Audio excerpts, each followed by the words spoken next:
Что нам нужно понять? Kas mums ir šeit jāsaprot? Что в самом начале Ka pašā sākumā был Бог. bija Dievs. В самом начале был Бог. Это очень важно. Pašā sākumā bija Dievs. Tas ir ļoti svarīgi. Не тьма, Ne tumsa, не проблема. ne problēma. Иногда человек смотрит на свою жизнь Dažreiz cilvēks skatās uz savu dzīvi и думает, un domā, что в начале ka sākumā была проблема. bija problēma.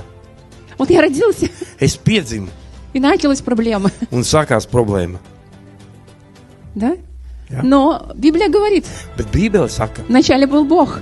ka sākumā bija Dievs. Это означает, что над твоей жизнью, Tas nozīmē, ka pār tavu dzīvi, выше любой твоей проблемы, kas ir augstāk par jebkuru tavu problēmu, стоит тот, кто был прежде всего. stāv tas, kas bija no paša sākuma. То есть до твоего кризиса был Бог. Līdz tavai krīzei bija Dievs. До твоих долгов был Бог.